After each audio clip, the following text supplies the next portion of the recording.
At 8:17 p.m., you open the document you promised to work on. The cursor blinks once, twice.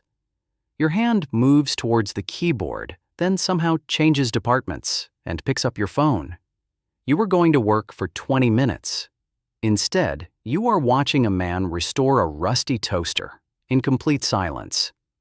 Your brain has reviewed the task and found several workplace violations: effort, possible boredom, no guaranteed applause.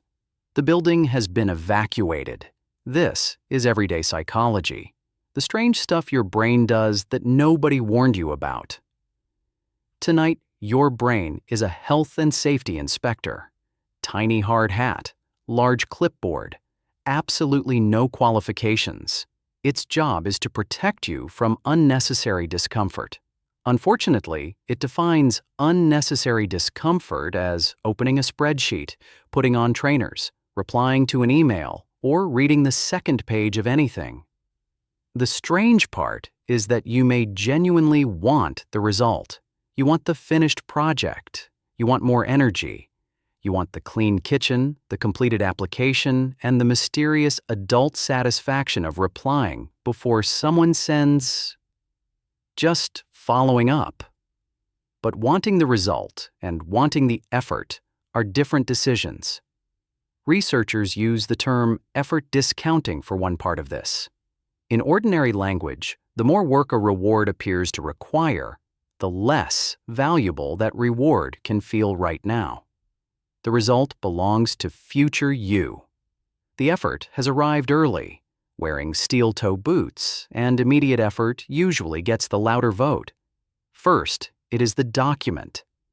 The inspector stretches yellow caution tape across the keyboard.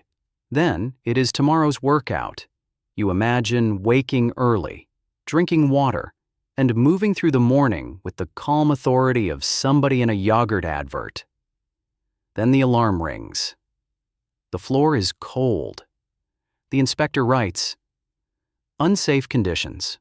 Worker appears sleepy. Recommend immediate blanket." Then comes the ultimate boss battle. A 4-minute phone call. You rehearse the opening sentence. You check the company website.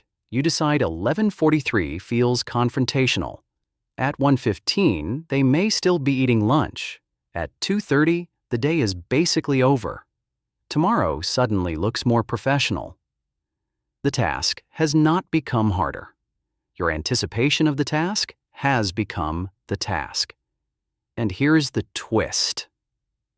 Your brain is not reading a to-do list. It is staging a low-budget survival horror game. Every item gets its own warning sign. Open document.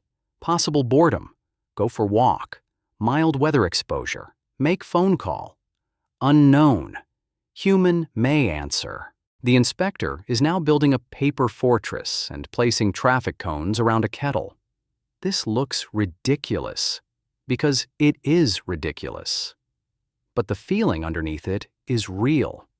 Starting means accepting effort, uncertainty, or the possibility that the task may be unpleasant. Avoiding it removes that feeling. For a moment. The tension drops. The decision disappears. You feel relief. That relief matters because your brain notices what ended the discomfort. Next time the task appears, avoidance arrives faster. The inspector already has the forms printed. This is one reason discipline can begin to feel like punishment. You usually meet it at the exact moment relief is available somewhere else. The report versus YouTube. The walk versus the sofa. Cooking versus ordering food whose photograph has received more preparation than the meal. Discipline offers a delayed benefit. Avoidance offers immediate quiet.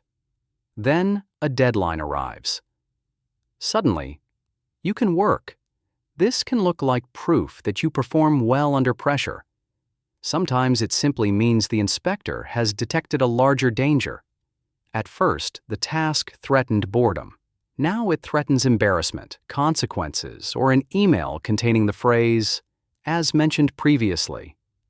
The emergency finally costs more than the effort, so the brain approves overtime. This works often enough to become a system.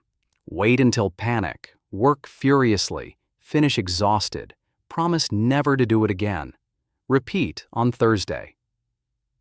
The short-term benefit is real. Avoidance gives you relief. The long-term cost is also real. You begin relying on urgency to start. Ordinary effort feels heavier.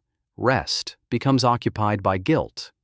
Tasks sit in your mind for 3 hours before receiving 12 minutes of actual work. And because you act mostly when the pressure is high, discipline keeps arriving in the same uniform as punishment. So the useful shift is not to convince yourself that effort feels wonderful. Sometimes it does not. The shift is to stop treating the first feeling of resistance as an accurate review of the entire task. Resistance is an estimate made before contact. Your brain is pricing the work from the doorway. Do not give the inspector final authority. Choose one action that means you have entered the task, not completed it. Entered it. Open the document and write one deliberately bad sentence. Put on your trainers and step outside. Dial the number before your brain schedules another committee meeting. Then, evaluate how impossible the task feels after you have made contact with it. You may still stop. This is not a trick where one sentence secretly becomes a 3-hour productivity hostage situation. You are teaching your brain something smaller and more honest. Starting can feel unpleasant without being dangerous. Effort can exist without requiring an emergency. A task can begin before panic clocks in. Back at 8:17 p.m., the cursor is still blinking. The health and safety inspector raises the clipboard. You type one terrible sentence. Nothing collapses. No ambulance arrives. The inspector removes the yellow tape and quietly writes, "Incident avoided through suspiciously manageable effort." Then it leaves. Unfortunately, it keeps the hard hat.